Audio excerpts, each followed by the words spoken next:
Llévenla al asilo, dijeron mis hijos mientras me empujaban hacia un taxi en plena noche de tormenta, durante el huracán Eric. Pero ni en sus peores pesadillas imaginaron lo que pasaría esa noche. Cuando el chofer me echó del coche, en medio de la desesperación, conocí a alguien que cambió mi vida para siempre. Y el asilo no fue el lugar al que llegué. Semanas después, regresé con: me alegra mucho que estés aquí. Quédate hasta el final de mi historia y cuéntame desde dónde la estás viendo. Me encantaría saber hasta dónde llega. Estaba terminando de limpiar la mesa de la cocina después de la cena cuando, de pronto, Brenda, mi hija del medio, bajó de las escaleras. Sus sandalias hacían ruido contra el suelo y su voz cortó el silencio con fuerza. «Ya no limpies, mamá. Cámbiate de ropa. Ya pedí el taxi». Me detuve y la miré confundida. El reloj marcaba exactamente las 9 de la noche. Afuera, el viento silbaba entre las palmas del jardín con tanta fuerza que hacía temblar los cristales de la ventana. La tormenta se acercaba, lo sabía. Desde hacía días, la televisión no paraba de advertir sobre el huracán Eric que se dirigía directo hacia nuestra zona. Medio adormilada por el cansancio del día, le pregunté: «¿A dónde vamos con tanta prisa, hija? Ya va a llover fuerte». Brenda no contestó. Solo me lanzó una mirada seca y se giró para revisar algo en su teléfono. En ese momento, Octavio, mi hijo mayor, entró desde la sala. Puso mi vieja bolsa sobre la mesa de la cocina, la misma bolsa de cuero marrón desgastada que llevaba usando más de 10 años. Eché un vistazo y vi que dentro solo había unas cuantas mudas de ropa dobladas con apuro, algo de dinero suelto y mis documentos. Octavio evitó mi mirada, se quedó parado con las manos en los bolsillos y el rostro tenso, como esperando algo. Antes de que pudiera entender lo que pasaba, Mauricio, el menor, abrió la puerta principal y entró empapado. Su impermeable goteaba sobre el piso. «El carro ya viene, apúrate, mamá», dijo sin mirarme, con la vista clavada en sus zapatos sucios. Sentí un nudo en el pecho, como si algo se atorara en mi garganta. «¿A dónde vamos, hijos? ¿Por qué no me dicen nada? Ya va a llover muy fuerte», les supliqué, tratando de verles a los ojos en busca de una explicación. Octavio fue el primero en hablar. Su voz fue tan fría como el viento que entraba por la puerta. «Aunque llueva, tienes que irte. Ya está todo arreglado. Solo súbete al coche». Me quedé inmóvil, con el trapo todavía en la mano. El agua caía gota a gota al suelo. «¿Pero a dónde voy? ¿No van a venir conmigo?», pregunté, con la voz temblorosa. Brenda, apoyada en el marco de la puerta, frunció el ceño y respondió molesta: «¿Para qué iríamos al asilo contigo? Deja de preguntar tanto y haz lo que te decimos». Fue como si me hubieran dado una bofetada. ¿Un asilo? Pero si apenas tengo 65 años, todavía cocino, lavo, limpio esta casa para mis 3 hijos. ¿Por qué un asilo? ¿Por qué tan de repente? ¿Por qué me mandan ahí? Yo no quiero ir. Balbuceé, intentando armar una frase mientras mi mente se nublaba. Mauricio intervino, su tono más suave, como si intentara consolarme. «Ahora los asilos están muy bien, mamá. No son como antes. Encontramos uno buenísimo, con doctores, enfermeros y una habitación privada muy bonita. Te vas a acostumbrar». Quise gritar que no me asustan las camas duras ni los baños compartidos. Lo que me aterra es que me expulsen del hogar que construí con mi esfuerzo, que mis propios hijos, a quienes amé más que a mi vida, me den la espalda. Pero no alcancé a decir nada. Un claxon sonó desde el portón, agudo, helado, y me rompió el pensamiento en 1000 pedazos. La lluvia empezó a caer con fuerza. Las gotas pesadas golpeaban el techo de lámina y ese estruendo parecía un reflejo exacto del caos dentro de mí. Mauricio se apresuró a tomar el paraguas azul ya desgastado y salió corriendo a abrir el portón. Brenda me metió en las manos un impermeable de plástico delgado, de esos baratos que venden en el mercado. «Ya no nos pongas las cosas difíciles, mamá. El coche ya llegó», dijo con un tono apurado y un poco molesto, como si yo fuera una carga. Me quedé parada ahí, con los pies clavados al suelo. Al ver mi vacilación, Octavio se acercó, me puso la mano en el hombro y me empujó con fuerza. «Apúrate, ¿Por qué siempre tienes que andar tan lenta? No me hagas usar la fuerza. Sus palabras fueron como un cuchillo en el corazón. ¿Fuerza? ¿Contra su propia madre? Salí al porche. La lluvia caía más fuerte. Me golpeaba la cara con un frío cortante. Abracé con fuerza mi bolso y volví la vista hacia mis 3 hijos que seguían adentro. Ninguno salió conmigo hasta la reja. Brenda, desde dentro de la casa, gritó al chofer: «Llévela al asilo, ya le mandé la dirección». La puerta de madera se cerró tras de mí y escuché el sonido seco del cerrojo. Ni una despedida, ni una mano que se alzara para decir adiós. Me quedé ahí, bajo la lluvia, sintiendo que el mundo entero se me venía abajo. El taxista era un señor de unos 50 años, con canas en el cabello y voz ronca por tantos años de fumar.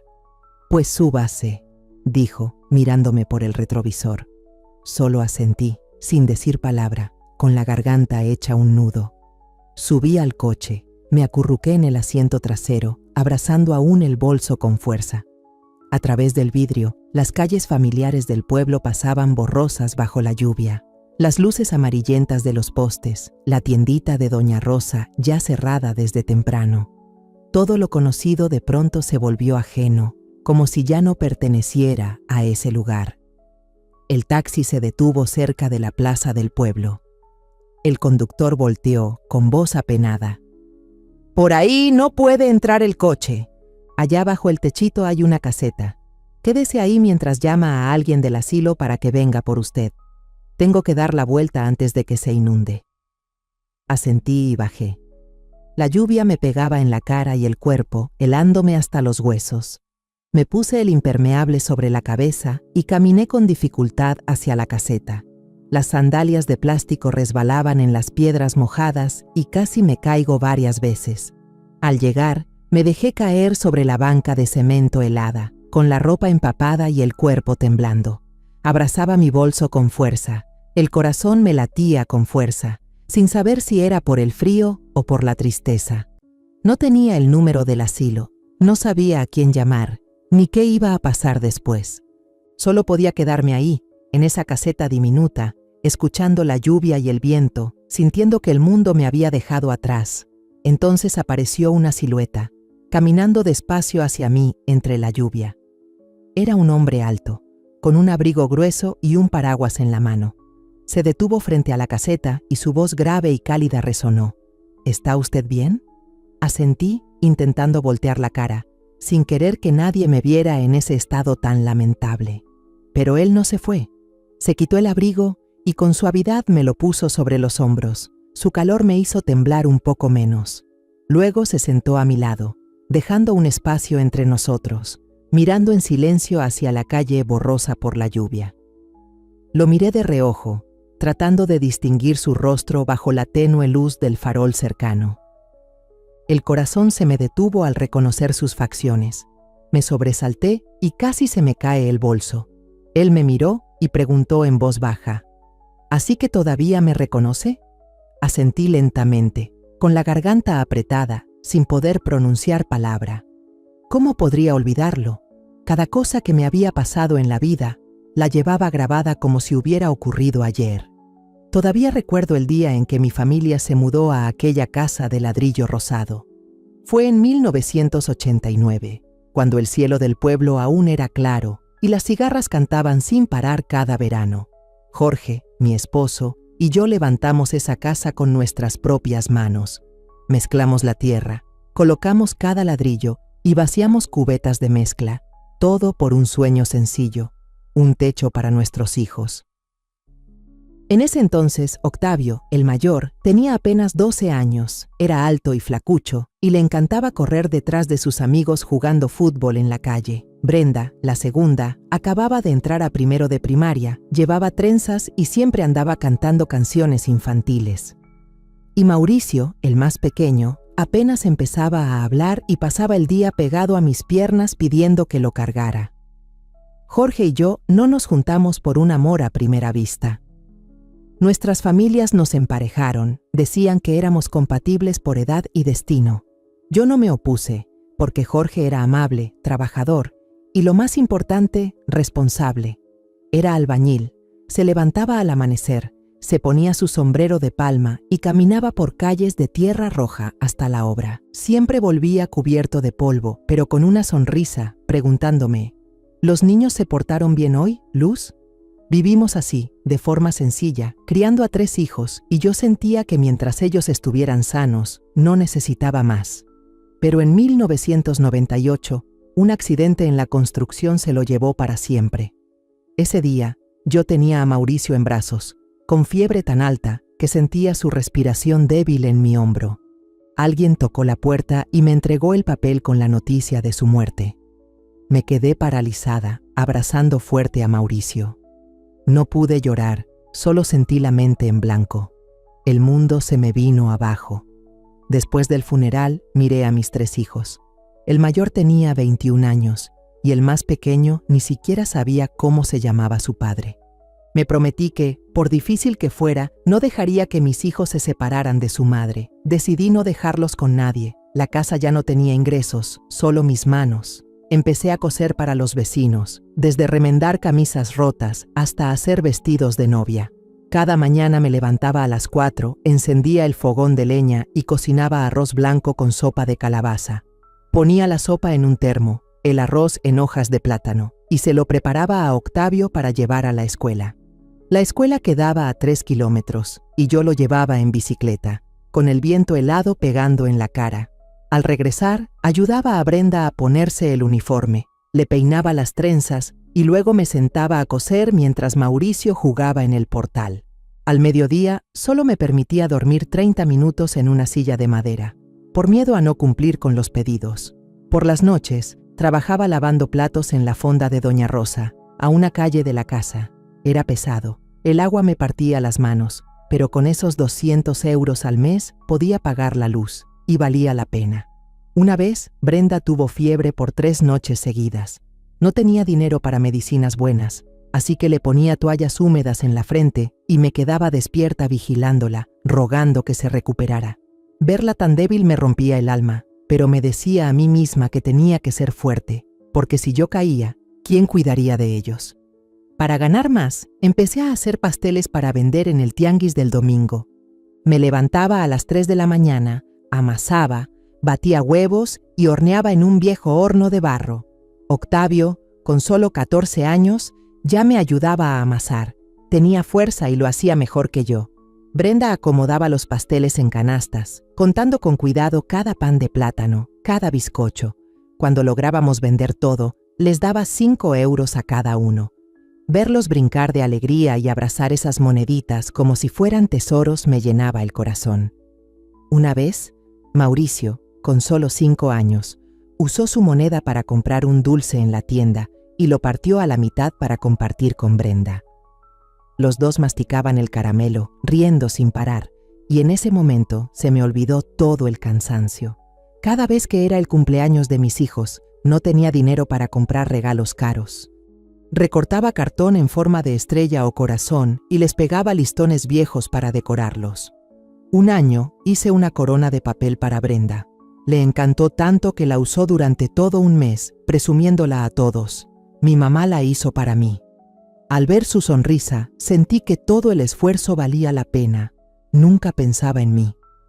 Cuando me salían canas, usaba agua de té para teñirme el cabello. Si se me rompía la ropa, la remendaba con cuidado, puntada por puntada, para que nadie notara que me las arreglaba con lo poco que tenía. Como no teníamos lavadora, lavaba la ropa a mano y la colgaba a secar en un tendedero de bambú detrás de la casa, sin importar si llovía o hacía sol. Los vecinos solían decir con admiración: «Doña Luz María es la mamá que todos quisiéramos tener». Yo solo le sonreía con humildad y respondía: «Ojalá pudiera hacer más. Mientras mis hijos estén bien, yo no necesito nada». Por las noches, cuando los niños ya dormían, me sentaba a tejer bajo la luz temblorosa de una lámpara de aceite. El tic-tac del reloj en la pared sonaba constante, como recordándome que el tiempo pasa rápido, pero que si mis hijos eran felices, yo estaba dispuesta a sacrificarlo todo. Soñaba con el día en que crecieran, consiguieran buenos trabajos, formaran sus propias familias, y yo pudiera verlos y sonreír, sabiendo que había cumplido con mi papel de madre. Empecé a notar que mis hijos cambiaban hace más o menos un año, cuando las grietas en la familia comenzaron a mostrarse como rajaduras en una casa vieja. No fue de golpe, pero en ese momento me negaba a creer que mis propios hijos, a quienes crié con tanto amor, pudieran darme la espalda. Octavio, el mayor, empezó a llegar más tarde de lo normal. Cada vez que entraba a casa, su cara parecía de piedra. Ya no contaba chistes ni preguntaba cómo estaba, como solía hacerlo. Un día lo vi sentado en la sala, pegado al celular, y ni siquiera levantó la vista cuando le llevé un vaso de agua. Le pregunté, ¿ya cenaste? Solo murmuró algo y se fue directo a su cuarto, dejando el vaso en la mesa.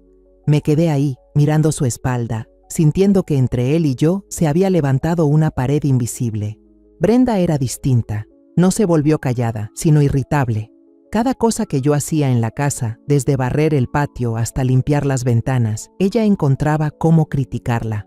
Un día estaba colgando unas cortinas nuevas, de algodón barato que compré en el mercado, y al pasar, frunció los labios y dijo, «Mamá, eso ya está muy pasado de moda. Nuestra casa necesita más luz. Este estilo de muebles ya no se usa». Yo sonreí, pensando que solo quería opinar, y le dije, «A mí me parece bonito, pero si quieres cambiarlo, hazlo. Yo no me opongo». Pero Brenda negó con la cabeza, con voz cortante. «No se trata de que a ti te parezca bonito. Esta casa necesita modernizarse». Me quedé sin palabras, sin entender por qué hablaba como si yo fuera una extraña. Mauricio, el más chico, fue más silencioso, pero su silencio me dolía más. Se mudó a un cuarto del piso de arriba y se encerraba todo el día, como si no quisiera verme. Una vez le llevé un platito de plátanos fritos, su favorito desde niño. Abrió la puerta, lo tomó y solo dijo, «Gracias, mamá», y cerró de inmediato. Sin una sonrisa, sin una sola pregunta. Me quedé parada en el pasillo, escuchando la música que salía de su cuarto, preguntándome desde cuándo mi hijo menor se había alejado tanto. Una noche, Brenda llegó a casa con un hombre de mediana edad, bien vestido y con un cuaderno grueso en la mano. Me lo presentó. Él es el señor Raúl, ingeniero en diseño de interiores. Viene a revisar la casa para convertir el piso de arriba en una oficina. Me sorprendió, porque nadie me había comentado nada antes. ¿Oficina de qué, hija? En esta casa no hace falta, pregunté, tratando de sonar tranquila. Brenda hizo un gesto con la mano, como si yo estorbara. «Mamá, quédate en la cocina, no subas. Déjalo trabajar». Asentí en silencio. Me fui a la cocina y me quedé ahí, escuchando las risas que venían del piso de arriba. Las carcajadas de Brenda, la voz grave del hombre, el sonido de las hojas al pasar. Me quedé de pie con un tazón recién lavado en la mano, sintiéndome como una extraña en mi propia casa. Otra vez, sin querer, escuché a Octavio y Mauricio discutiendo en el patio trasero. Yo estaba tendiendo ropa. El viento de la tarde hacía que las camisas ondearan y taparan parte de sus voces, pero aún así oí claramente a Octavio decir, «Ya lo dije, mamá no puede quedarse con esta casa para siempre». Mauricio contestó en voz baja, «Pero esta casa es de mamá». Octavio lo interrumpió. «Está a nombre de papá. Ya se murió y mamá solo está aquí de paso». Me quedé paralizada. La camisa que tenía en la mano cayó al suelo. ¿De paso? Yo construí esta casa junto con Jorge, ladrillo por ladrillo, gota por gota de sudor. ¿Y ahora mi hijo dice que solo estoy de paso? A veces, Brenda dejaba en la mesa del comedor algunos folletos de asilos, mezclados entre el resto del correo. Los levantaba y veía fotos de ancianos sentados en jardines, acompañadas de frases promocionales sobre una vida cómoda y atención con cariño. Le pregunté, ¿esto para qué es, hija? Se rió y me dijo con naturalidad, no le hagas caso. Una compañera de trabajo está investigando sobre estos lugares. Se le han de haber quedado ahí. Asentí, pero algo dentro de mí empezó a inquietarse. Ahora que lo pienso, quizá Brenda ya me estaba preparando poco a poco, pero en ese momento preferí creer que solo fue una casualidad. Cerca de Año Nuevo, Octavio dijo que quería organizar una cena familiar. Me puse muy contenta, pasé toda la semana preparando todo. Fui al mercado desde temprano, Escogí la carne más fresca, las verduras más limpias, y preparé con mis propias manos el flan que tanto les gusta a los tres. Puse la mesa bonita, saqué la mejor vajilla y hasta puse un florero con crisantemos en el centro. Pero al sentarnos, el ambiente se sentía raro, pesado. Brenda no paraba de ver el reloj, como si esperara a alguien. Mauricio ni siquiera levantaba la cabeza, comía en silencio. Octavio estaba inquieto, casi no hablaba. Traté de romper el hielo. ¿Qué les pareció la costilla asada? La hice como le gustaba a su papá. Nadie respondió, solo unos murmullos. Tragué el arroz sintiendo un nudo en la garganta. Después de la cena, Octavio habló. Tenemos que hablar en serio. Los tres se sentaron frente a mí en el viejo sofá, mientras yo seguía parada en la cocina, con las manos aún mojadas con jabón. Brenda fue la primera. «Mamá, ¿no crees que ya no es apropiado que sigas viviendo en esta casa?» Me quedé pasmada y le pregunté. «¿Por qué no sería apropiado? Llevo años aquí, ustedes lo saben». Octavio continuó con voz monótona. «Ya estás grande y queremos remodelar la casa para que se vea más moderna. Todas esas cosas que guardas, esa decoración, ya está pasada de moda». Se me hizo un nudo en la garganta y apenas pude decir, «Si quieren remodelar, háganlo. Yo solo necesito un rincón». Brenda me interrumpió con voz fría. «No es por el espacio, es porque es lo más razonable pensando en el futuro. Ya lo analizamos bien. Lo mejor es que te vayas a otro lugar». Mauricio sacó en silencio un fajo de papeles y me lo entregó. Era una lista de asilos, con fotos, precios y servicios bien detallados. «Mira, mamá, estos lugares están muy bien», dijo, sin atreverse a mirarme a los ojos. Con manos temblorosas tomé los papeles. El corazón me latía con fuerza. Quise preguntar, explicar algo, pero la garganta me ardía como si alguien la apretara. Pensé que quizás estaban estresados por el trabajo, los estudios, y por eso decían esas cosas. No podía creer que realmente quisieran echarme de esta casa, la casa que construí y cuidé toda mi vida. Después de aquella noche en que mis tres hijos se sentaron en el sofá y me dijeron, sin pestañear, que ya no encajaba en la casa, nadie volvió a mencionar el tema, pero yo sabía que todo había cambiado. El ambiente se volvió frío, como si el invierno hubiera llegado antes, aunque afuera el sol seguía brillando. Caminaba por mi propia casa sintiéndome como una visita no deseada. Las cenas familiares, que antes eran la alegría del día, ya no existían. Aunque estuviera cansada, siempre preparaba comida para todos y nos sentábamos a platicar. Pero ahora, Brenda compraba comida rápida y se la llevaba sola a su cuarto. Octavio salía seguido, decía que veía a sus amigos, pero yo sabía que era para evitarme. Mauricio cocinaba ramen instantáneo, lavaba su plato y lo guardaba, sin dejar rastro. Yo me quedaba frente a la estufa vacía, donde antes reinaban las risas, sintiendo un hueco en el pecho. Aún así, seguía cocinando, pero solo para mí, bajo una luz amarilla y tenue, en una mesa que ahora parecía demasiado grande para una sola persona. Un día, mientras limpiaba la cocina, oí el sonido de una sierra en la esquina. Brenda había contratado a alguien para remodelar sin decirme nada. Me quedé mirando al hombre que serruchaba la mesa de madera donde solía pelar cebollas cada mañana. «Esa mesa la uso todos los días», dije, tratando de mantener la calma. Brenda, con los brazos cruzados, respondió seca. «Estorba, mejor quitarla». Me quedé paralizada, viendo cómo los pedazos de madera caían al piso. No era solo una mesa, era donde le enseñé a Brenda a doblar hojas de tamal, donde Mauricio garabateaba de niño. Ahora la destruían, como si mis recuerdos no valieran nada. Octavio, por su parte, guardó las cosas viejas de Jorge, mi esposo, en la bodega sin avisar. Me di cuenta cuando fui por una escoba y encontré nuestras fotos de boda entre papeles viejos. El acta de matrimonio, sus diplomas, todo estaba mezclado con periódicos. Los recogí uno por uno, los limpié con cuidado y los guardé en una cajita de madera en mi cuarto. No me atreví a preguntarle a Octavio, por miedo a que su respuesta me partiera el alma. Esa noche me senté en la oscuridad, abrazando la caja, con los dedos temblando sobre las fotos ya descoloridas. Brenda cambió la chapa de su cuarto sin decir por qué. Pensé que quería privacidad y no dije nada. Pero luego Mauricio hizo lo mismo en su habitación del piso de arriba. Aún así, seguía dejando toallas limpias en sus puertas, como cuando eran niños. Pero a la mañana siguiente, encontré las toallas tiradas al pie de las escaleras, arrugadas como trapos viejos. Las recogí, las doblé con cuidado y las guardé. Ya no me atreví a dejarlas otra vez. Tenía miedo de verlas ahí de nuevo, de seguir sintiéndome como una extraña en mi propia casa. Empecé a caminar por la casa como una sombra. Cada vez que decía algo, o me interrumpían, o simplemente nadie respondía. Una vez vi a Mauricio sentado en la sala, tecleando algo en su celular. ¿Ya comiste algo?, le pregunté con voz suave. Asintió sin levantar la vista.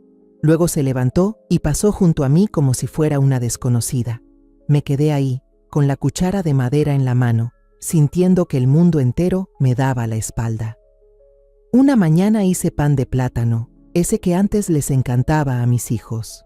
Horneé una charola grande y la puse sobre la mesa junto con unas tazas de té caliente.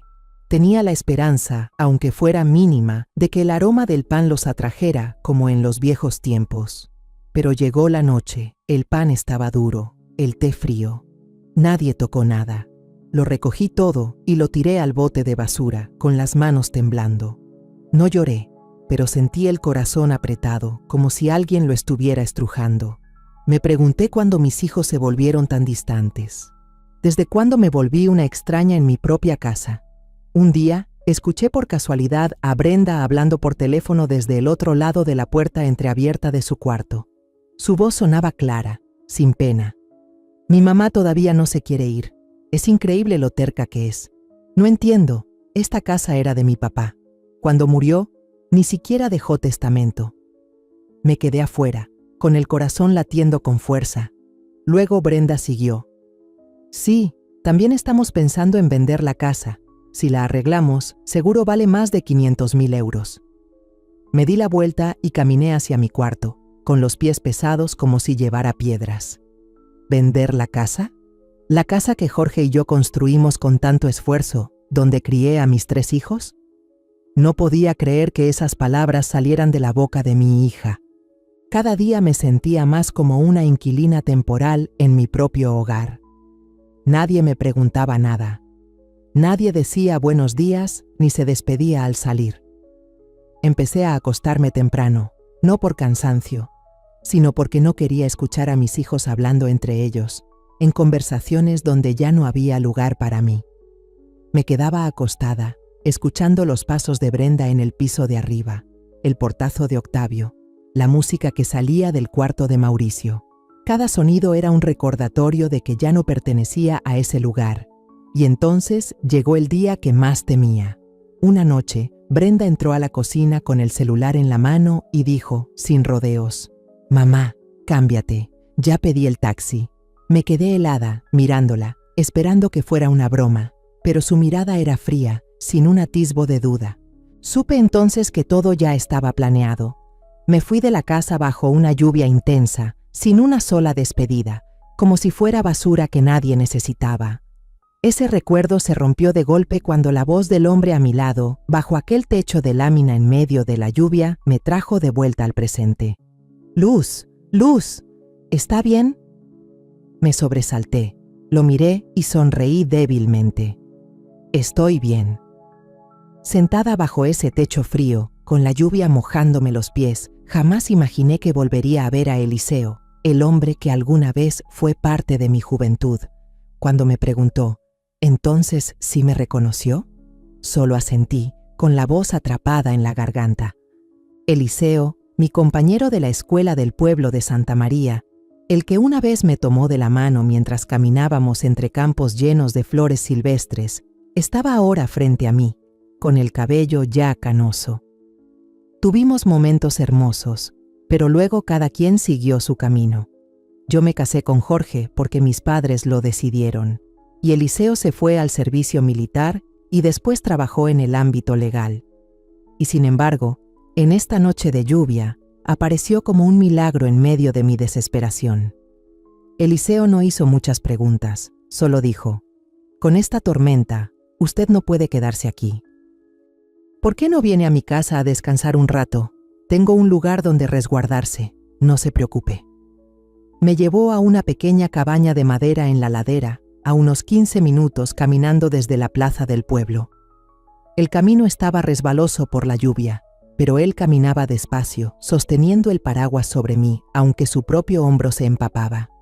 La cabaña era sencilla, con algunos muebles viejos, una mesa de madera, unas cuantas sillas y una pequeña estufa de leña. Eliseo me llevó a una habitación pequeña, puso sobre la mesa una cobija limpia, una jarra de té caliente y una toalla seca. «Cámbiese de ropa, no vaya a resfriarse», dijo antes de salir y cerrar la puerta, dejándome un espacio privado. Me quité el impermeable empapado, me sequé el cabello y me envolví en la cobija. Afuera, escuchaba cómo se movía en la cocina. Al rato, tocó la puerta y dejó un tazón de sopa humeante, con un aroma delicioso a cebolla y papa. Sostuve el tazón entre las manos y tomé cucharada tras cucharada, sintiendo el calor extenderse por todo mi cuerpo helado. Por primera vez esa noche, sentí que a alguien aún le importaba cómo me sentía. A la mañana siguiente, salí al porche y vi a Eliseo regando las hortalizas en el jardín. La luz del amanecer pasaba entre las ramas maltratadas por la tormenta, y él se veía como un campesino sencillo, nada que ver con aquel joven abogado de otros tiempos. Corrí hacia él, tomé un balde con agua y le dije: «Déjeme ayudar». Él sonrió y me pasó un jarro para regar y empezó a contarme.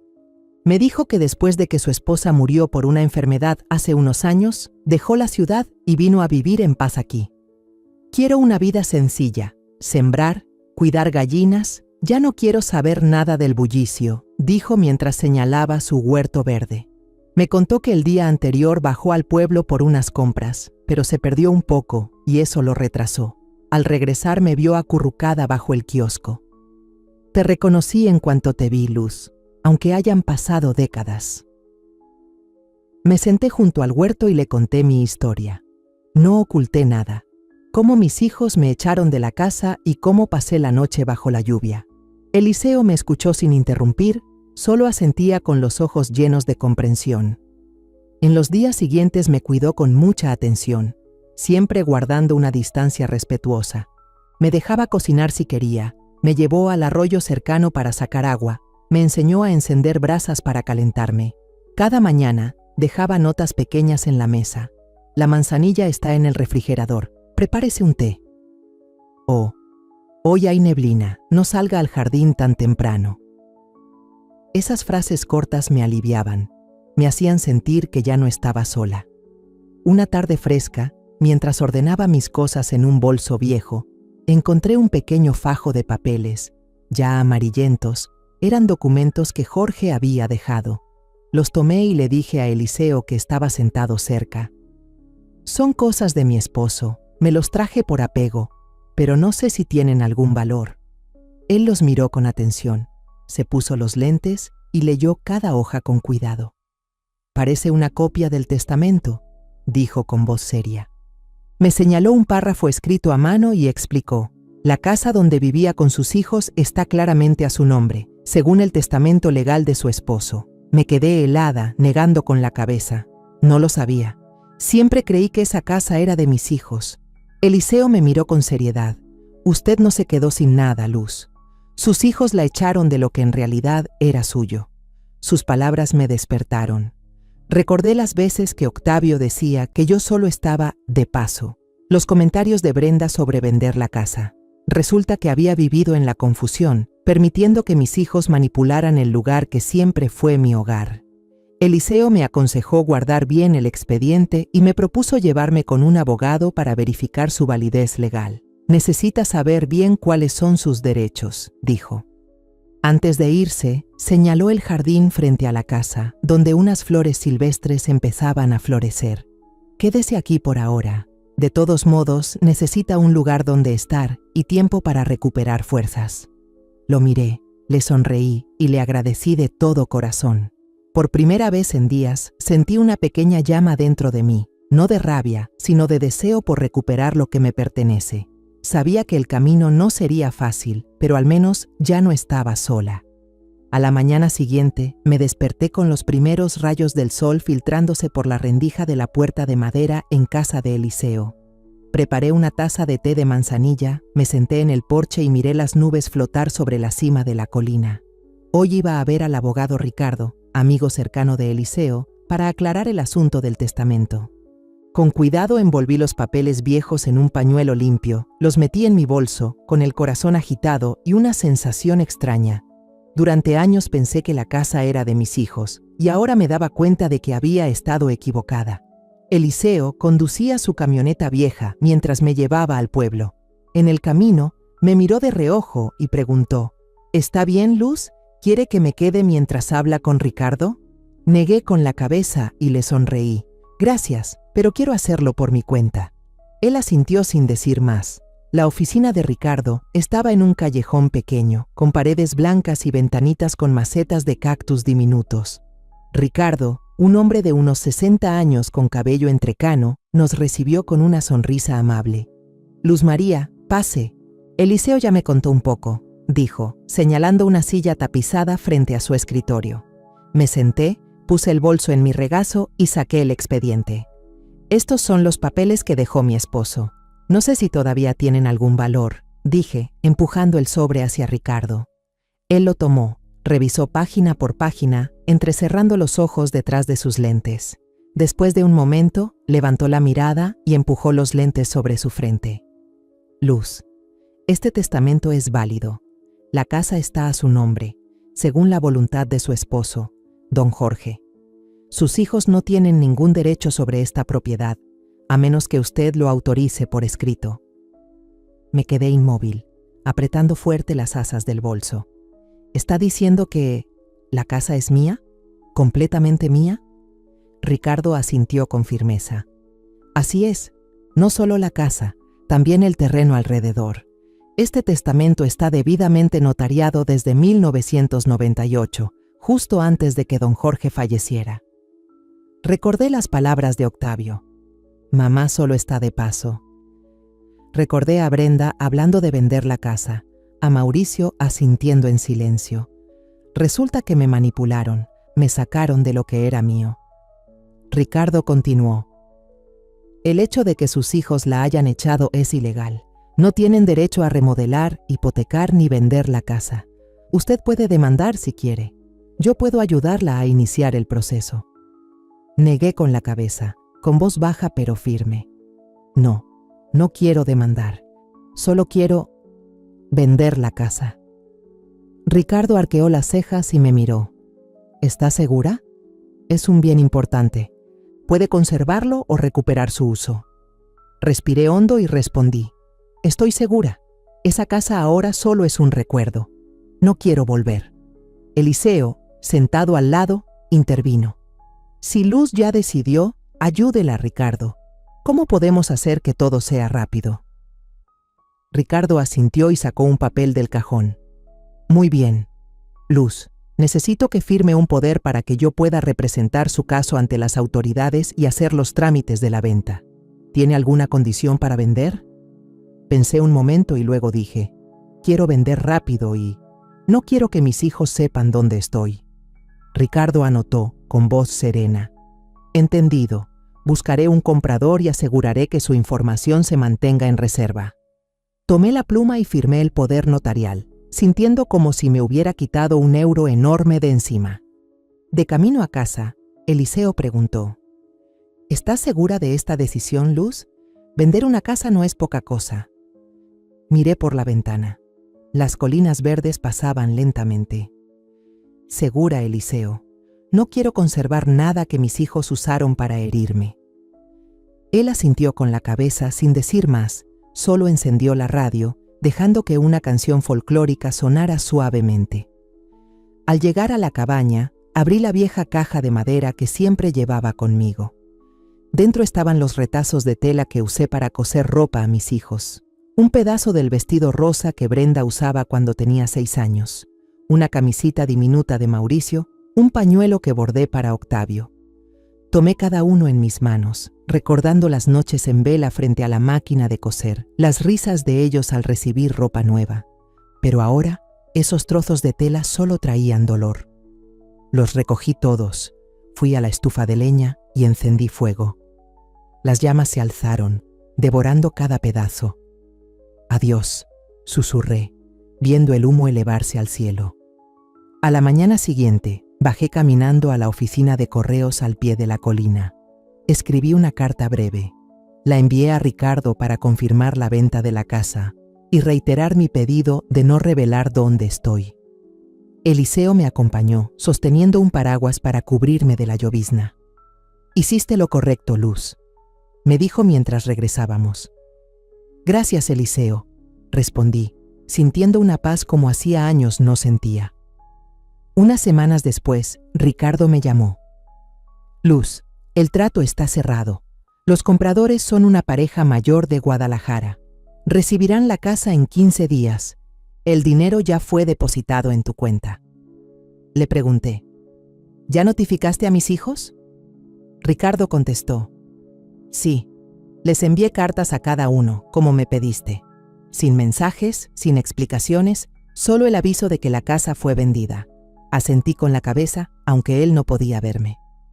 «Gracias, Ricardo», le dije, y colgué. Me quedé en el porche de la cabaña, mirando el valle, donde las nubes blancas flotaban lentamente. Pensé en Brenda, Octavio, Mauricio, mis hijos que me echaron a la calle en una noche de lluvia. Ahora ellos tendrán que abandonar esa casa, sin refugio, igual que lo hicieron conmigo. No sentí alegría, ni tristeza, solo una ligereza, como si por fin hubiera vuelto a ser yo después de tantos años de estar apagada. Aquella noche me acosté en la cama, escuchando los insectos en el jardín. Por primera vez en mucho tiempo, dormí profundamente, sin sueños, como si realmente hubiera renacido. Después de que Ricardo me avisó que la casa se había vendido, me senté en el porche de la cabaña de Eliseo, viendo cómo las nubes cruzaban lentamente la cima de la colina. El teléfono no dejaba de sonar, el nombre de Brenda aparecía en la pantalla. Lo tomé en la mano, vi las llamadas perdidas acumuladas, luego comenzaron a llegar los mensajes. «Mamá, ¿qué está pasando? ¿Por qué vendiste la casa? ¿Dónde estás? Necesito hablar contigo ya». Leí cada línea, pasando el dedo por la pantalla, pero no contesté. La voz de Brenda en esos mensajes era desesperada, muy distinta a su frialdad aquella noche, cuando me metió el impermeable en las manos y me empujó hacia el taxi.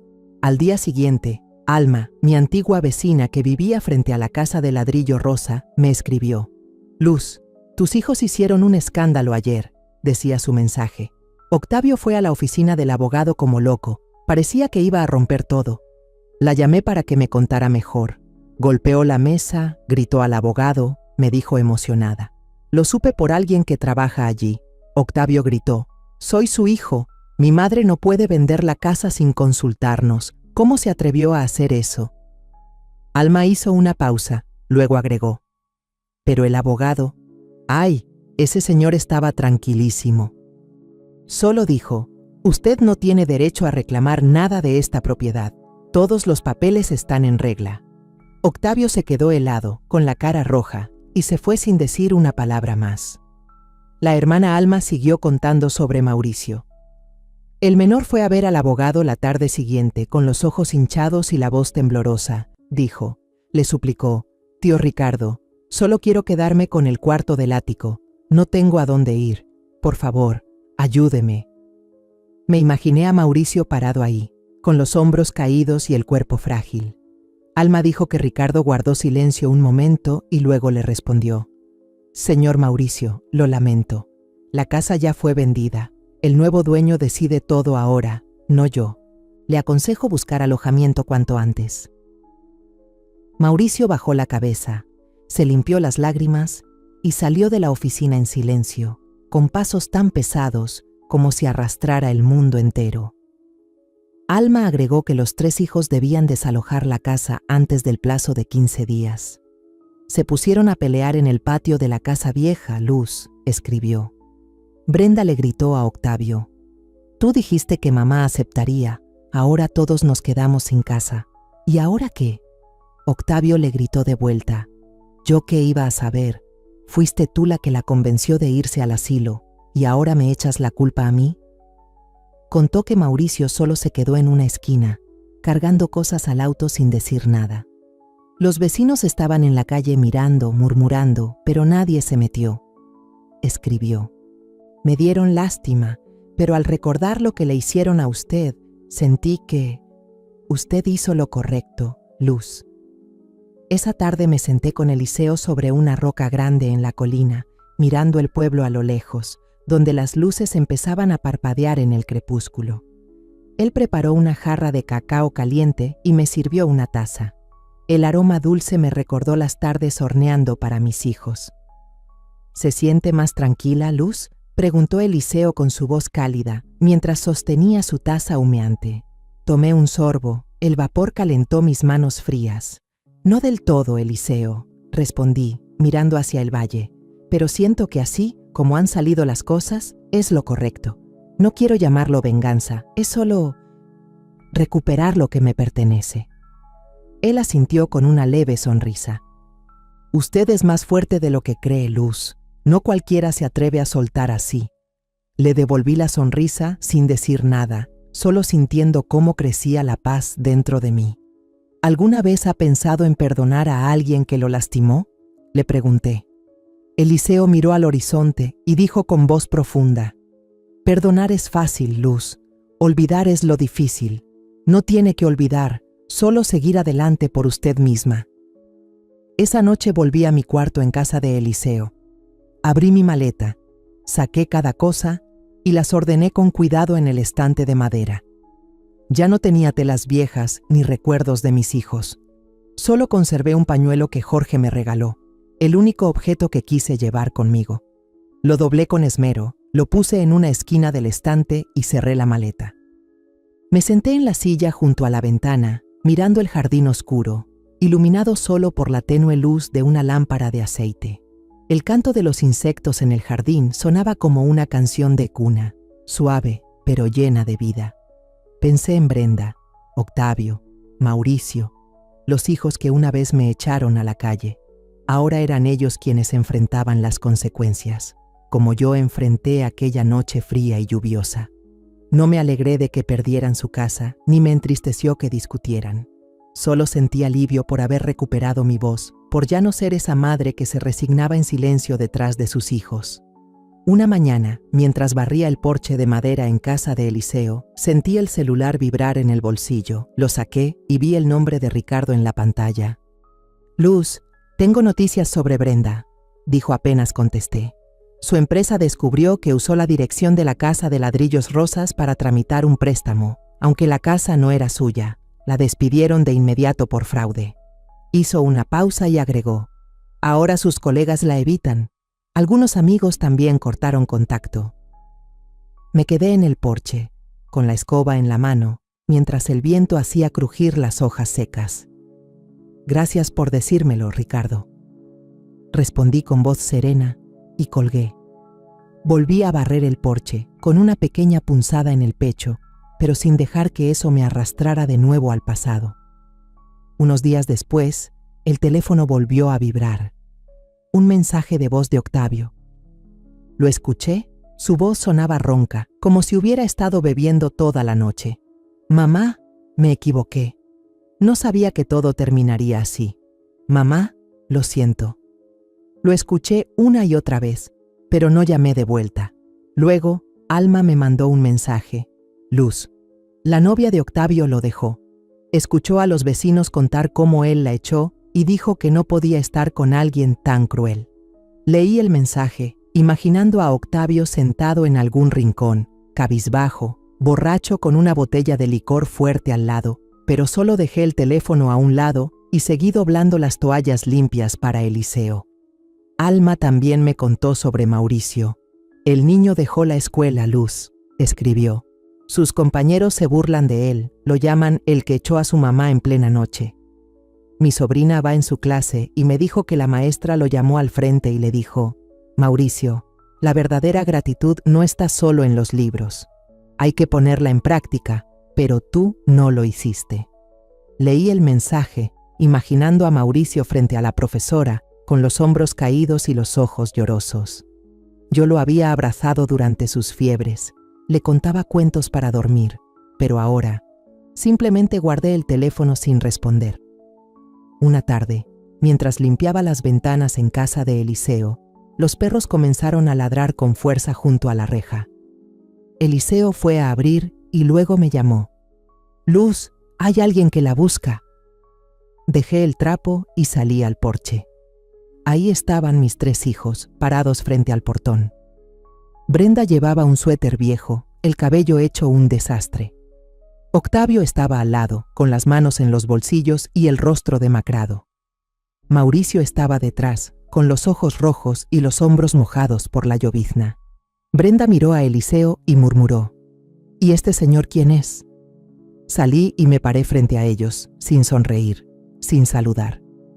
No hubo abrazos como en los viejos tiempos. Octavio habló primero, con la voz temblorosa. «Mamá, lo siento. No pensé que todo se saldría de control. Solo creí que estarías mejor en otro lugar». Brenda se arrodilló con lágrimas corriéndole por las mejillas. «Mamá, estoy arrepentida. No quiero que te vayas. Pensamos que el asilo sería bueno para ti». Mauricio no dijo nada, solo se quedó ahí, sollozando, apretando el borde de su camisa. Los miré a los 3, uno por uno, y con voz tranquila dije: «Los perdono, pero voy a mantener mi distancia para protegerme». Brenda alzó la mirada con la voz quebrada. «Mamá, no puedes odiarnos para siempre. Somos tus hijos. ¿Cómo puedes hacernos esto?». Negué con la cabeza y respondí: «No los odio, pero ya no tengo nada más que darles. Ahora tienen que vivir sus vidas por su cuenta». Saqué de mi bolsillo un sobre y se lo entregué a Brenda. «Esto es lo último que haré por ustedes», dije. «Brenda, aquí hay información de una organización que apoya a mujeres en dificultades. Octavio, hay una lista de empleadores en el pueblo. Mauricio, escribí una carta de recomendación para que solicites una beca en una escuela técnica». Brenda tomó el sobre con las manos temblorosas, los ojos llenos de lágrimas. «¿Mamá? ¿De verdad esta es la última vez? ¿No nos vas a dar otra oportunidad?». La miré directo a los ojos, con voz firme. «Sí. Esta es la última vez, no por la sangre, sino por humanidad. Váyanse y no me busquen más». Los 3 se abrazaron, llorando desconsoladamente frente al portón. Octavio rodeó con el brazo a Mauricio. Brenda se apoyó en el pecho de su hermano y sus llantos se mezclaron con el viento. Yo me quedé en el porche, observándolos como una extraña, sin acercarme, sin consolar. La confianza ya estaba rota y sabía que reconstruirla tomaría tiempo, pero ya no era mi responsabilidad. Se fueron, sus siluetas desvaneciéndose bajo la llovizna. Entré de nuevo a la casa. Eliseo estaba sentado junto a la chimenea, mirándome. «¿Está bien, Luz?», me preguntó con voz cálida y pausada. Me senté frente a él y asentí. «Estoy bien, Eliseo. Acabo de hacer lo que tenía que hacer». Me pasó una taza de té caliente y sonrió. «Es usted más fuerte de lo que imaginé. No cualquiera se atreve a elegir este camino». Tomé un sorbo. El calor me recorrió el cuerpo. Por primera vez, no me sentí como una madre que solo sabe sacrificarse. Elegí cuidarme a mí misma. Y eso me dio una paz tan grande, como si renaciera de heridas antiguas. A la mañana siguiente, me levanté temprano, preparé 2 tazas de té de manzanilla y dejé una frente a Eliseo, que leía el periódico en el porche. Me senté a su lado y respiré hondo el aire fresco de la colina. «Eliseo», le dije con suavidad, «quiero mudarme. ¿Te gustaría venir conmigo?». Cerró el periódico, me miró, una sonrisa serena dibujándose en su rostro lleno de arrugas. «Si eso quiere, Luz. ¿A dónde vamos? ¿A la costa de Oaxaca como soñaba antes?». Asentí, riendo.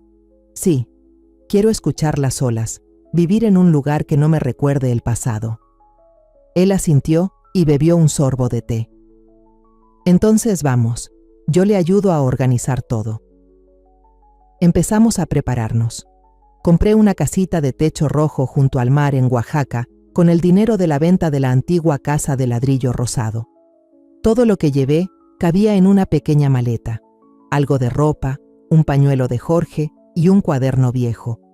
El liceo también fue sencillo, una maleta con algunos libros y sus herramientas de jardinería. La casa de madera, el jardín y los libros que dejamos atrás se los regalamos a una pareja joven sin hogar que acababa de tener a su primer hijo. Los conocí en el mercado del pueblo. La mujer cargaba al bebé recién nacido y el esposo empujaba un carrito de ventas. «Doña Luz, no sabemos cómo agradecerle», dijo la joven con los ojos llenos de lágrimas. Yo solo sonreí. «Vivan bien, esa casa ahora es de ustedes». Tomamos un autobús interurbano y dejamos atrás las colinas rumbo a Oaxaca. El paisaje cambiaba por la ventana. Las montañas daban paso a praderas, luego a arenas blancas y palmeras verdes. Me senté junto a Eliseo, escuchando el sonido constante de las ruedas, sintiendo que dejaba atrás una vida entera. La nueva casa en Oaxaca era pequeña y encantadora, con techo de tejas rojas y paredes blancas, justo frente al mar.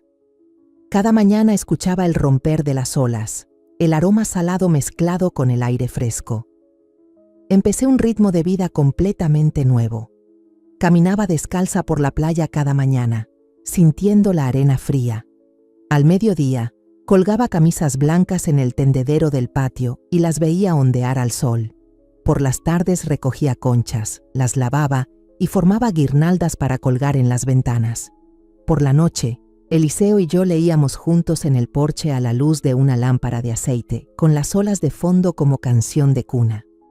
Eliseo me animó a aprender repostería, algo que siempre quise hacer desde joven pero nunca tuve la oportunidad. Me inscribí en una clase en un pueblo costero, donde una anciana nos enseñaba a amasar, batir y hornear. 2 veces por semana vendía pasteles y galletas en el mercado. La gente del pueblo me llamaba Doña Luz. Se reunían a comprar, elogiaban lo esponjoso y el aroma. Una señora mayor sonrió al comprarme pan. Doña Luz, sus pasteles me recuerdan a los de mi madre. Le sonreí mientras envolvía su compra, sintiéndome cálida por dentro, como si el sol me tocara el alma. Una tarde, mientras ordenaba conchas en el patio, llegó una carta. Era de Mauricio. La abrí y leí las líneas escritas con letra temblorosa. Querida mamá, me inscribí en una escuela técnica para aprender reparación electrónica. Vivo con un amigo, pago mi propio alquiler y no le pido dinero a nadie. Estoy esforzándome, mamá. Sé que me equivoqué y no volveré a causarte dolor. Gracias por perdonarme. Doblé la carta, la dejé sobre la mesa y sonreí. Mi Mauricio, el niño que solía llorar desconsolado frente al portón, ahora buscaba su propio camino. No respondí la carta, pero mi corazón se sintió liviano, como si una pequeña luz brillara en medio del torbellino. Unos días después, llegó otra carta, esta vez de 5 páginas, de parte de Brenda. La niña escribió: Mami querida, perdóname por todo. Me equivoqué al pensar que ya no necesitabas la casa, al echarte en medio de la lluvia. Encontré trabajo en una tiendita y estoy aprendiendo a vivir mejor. Te extraño esos días en que nos hacías panecillos. Espero que algún día puedas perdonarme de verdad. Leí línea por línea y sentí que la voz de Brenda sonaba como nunca, por primera vez diciéndome: Mami querida. Doblé la carta con cuidado, la guardé en una cajita de madera sin contestar, pero sabía que la niña estaba intentando cambiar. Octavio, en cambio, no es de palabras, siempre ha sido callado, pero de vez en cuando me manda una foto por el celular. Una vez fue una taza de café en una mesa de madera, otra vez un gato callejero enrollado en su porche. Miro esas fotos e imagino a Octavio sentado ahí, viviendo su nueva vida en silencio. No lo llamo, no le escribo, pero cada imagen es como un susurro que me dice que todavía piensa en mí. Sentada en la terraza de mi casita de techo rojo, miro el mar brillar bajo el atardecer. Sonrío, porque ya no necesito disculpas. Mi felicidad ahora es simple: el sonido de las olas, el aroma del pan horneado y los días vividos para mí misma. Cada mañana en la casita de techo rojo junto a la playa de Oaxaca, me despierto justo cuando el amanecer empieza a pintar de dorado la superficie del mar. El sonido constante de las olas es como una canción de cuna que me arrulla suavemente. Preparo una infusión de manzanilla. Salgo a la terraza y me siento en la silla de madera que Eliseo construyó, mirando las pequeñas olas centelleantes. Ya no hay claxon ni gritos de mis hijos discutiendo, solo el mar, el viento y esa sensación de libertad que nunca antes había conocido. Hoy, Eliseo y yo decidimos caminar por la playa, como hacemos cada semana. El cielo estaba un poco nublado, las nubes bajas, pero el aire fresco me hacía sentir bien. Caminé descalza, sintiendo la arena fina entre los dedos, mientras Eliseo iba a mi lado, con las manos en los bolsillos de su chamarra vieja y su gorra cubriéndole el cabello canoso. «Luz», dijo con voz pausada, «si aquel día no te hubieran echado, quizá tú y yo nunca nos habríamos vuelto a encontrar». Me reí fuerte, el viento marino levantando mi cabello ya canoso. Capaz que nunca habría sabido lo que es la libertad, Eliseo. Imagínate, pasé tantos años viviendo para otros que me olvidé de quién era. Él asintió, recogió una conchita en la arena y me la dio. «Guarda la luz, para que recuerdes que aquí encontraste tu libertad». La sostuve, suave y fresca al tacto, y la metí en el bolsillo con el corazón calentito. «Tienes razón», le dije, mirando hacia el horizonte. Nunca imaginé que podría vivir así. De regreso a casa, le conté a Eliseo mi sueño de la noche anterior. Soñé que caminaba por un campo de flores amarillas, enorme. Nadie me llamaba, nadie me echaba. Solo caminaba, ligera, como si ya no tuviera cargas. Eliseo sonrió y señaló el mar. «Ese es tu campo, Luz. No hay flores, pero hay olas, hay viento y toda una vida nueva». Asentí, sintiendo una paz que se colaba en mi pecho, como si ese sueño ya se hubiera vuelto real, justo ahí, en esa playa. Al mediodía, regresé a casa, abrí el cuaderno viejo que siempre estaba sobre la mesa de madera. Por primera vez en muchos años, no escribí sobre mis hijos, ni sobre Jorge, ni sobre los años de sacrificio. Escribí sobre mí, sobre las caminatas matutinas junto al mar, sobre el olor delicioso del pan horneándose, sobre el sonido de las olas que me arrulla cada noche. Escribí sobre Doña Luz, la mujer que ahora vive para ella misma, que ya no es la sombra de nadie. Anoté el momento de ayer, cuando un niño del mercado corrió a abrazarme las piernas y me dijo «Doña Luz» porque le regalé una galleta. Escribí sobre la mirada de Eliseo cuando elogió mi pescado asado, sobre cómo se reía cuando yo torpemente aprendía a pescar. Al cerrar el cuaderno, sentí el alma ligera, como si me hubiera quitado un abrigo viejo y pesado. Unas semanas después, Eliseo y yo adoptamos un gatito de pelaje blanco como la nieve y ojos azules como el mar. Lo llamamos Nube, porque siempre dormía hecho bolita, suavecito como una nube flotante. Cada noche, Nube se acomodaba entre nosotros en el sillón del porche, bostezando y quedándose dormido bajo la luz de la lámpara de aceite. Yo le acariciaba el lomo mientras veía a Eliseo leer, pensando que esta vida, tan sencilla, era algo que antes ni me atrevía a soñar. Nube era como un hilo invisible que unía a dos personas que lo habían perdido todo y ahora encontraban paz juntos. Una vez, Nube tiró un vaso de agua de la mesa y solté una carcajada. Eliseo, con voz seria, fingió regañarla. «Esta gata necesita disciplina, Luz». Y yo le respondí: «Déjamelo a mí, no seas tan duro con ella».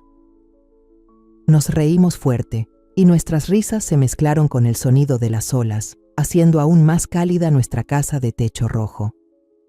Empecé a participar más en la vida del pueblo pesquero.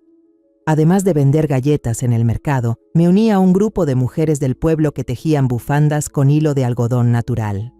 Me enseñaron a teñir con hojas, a entrelazar hilos para formar patrones como olas del mar. Una señora llamada Rosa, de mi edad, solía contarme historias de sus hijos y de los tiempos difíciles que había vivido. «Doña Luz, usted es muy fuerte», me dijo un día mientras tejíamos bajo la sombra de una palmera. «He oído su historia, pero al verla ahora nadie imaginaría que ha pasado por tanto».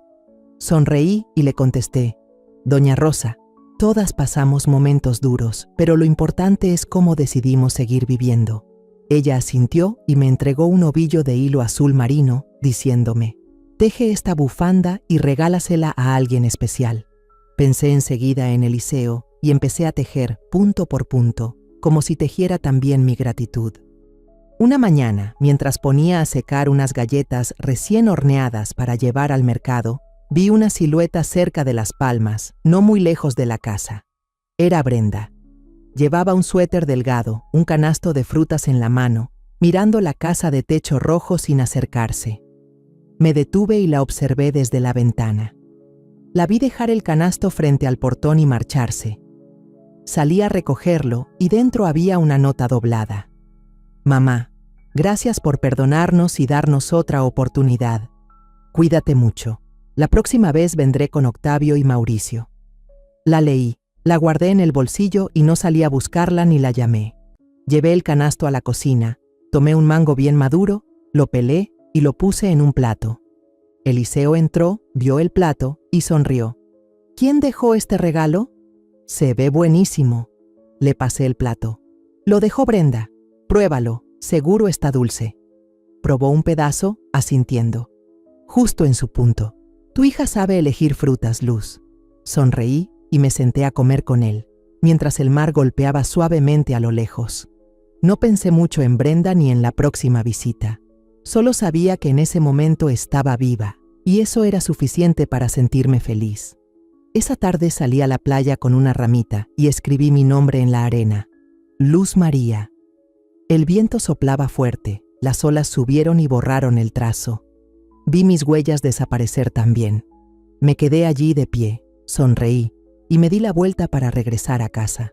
No necesito que nadie recuerde quién soy ni dejar marcas en el mundo, porque al final he vivido de verdad, siendo quien realmente soy. Mi alma, después de tantos años escondida, ahora es como un campo de flores amarillas en un sueño, abierta, libre. Al volver encontré a Nube hecha bolita en el sillón y a Eliseo leyendo junto al fuego. Me senté, tomé mi propio libro y supe que, desde ahora, cada día será un nuevo comienzo solo para mí. Antes creía que amar era sacrificarse sin medida, aguantar en silencio solo para mantener un hogar para los hijos, aunque una se estuviera desangrando por dentro. Pero cuando mis propios hijos, a quienes cuidé con tanto cariño, me abandonaron en una noche fría y lluviosa, entendí algo esencial. Amar no es olvidarse de una misma, y ser madre no significa aguantar para siempre. Me levanté, recuperé lo que era mío y empecé una nueva vida, donde puedo ser yo misma, respirar libre y vivir con la paz que alguna vez perdí. Cuento esto no por rencor, sino como recordatorio. Cada persona que nace en este mundo, sin importar su edad, merece respeto y una vida digna. La historia que contamos es ficticia, pero está basada en algunos hechos reales. Los nombres y lugares han sido cambiados para proteger la identidad de quienes estuvieron involucrados. No contamos esto para juzgar, sino con la esperanza de que alguien escuche y se detenga a pensar. ¿Cuántas madres están sufriendo en silencio dentro de su propia casa? Siento verdadera curiosidad. Si fueras tú, en mi lugar, ¿qué harías? ¿Elegirías callar para mantener la paz o te atreverías a enfrentarlo todo para recuperar tu voz? Quiero saber lo que piensas, porque cada historia es una vela que puede iluminar el camino de alguien más. Dios siempre bendice, y yo creo firmemente que el valor nos lleva a días mejores. Mientras tanto, en la pantalla final te dejo 2 de las historias más queridas del canal. Te aseguro que te sorprenderán. Gracias por haberte quedado hasta aquí.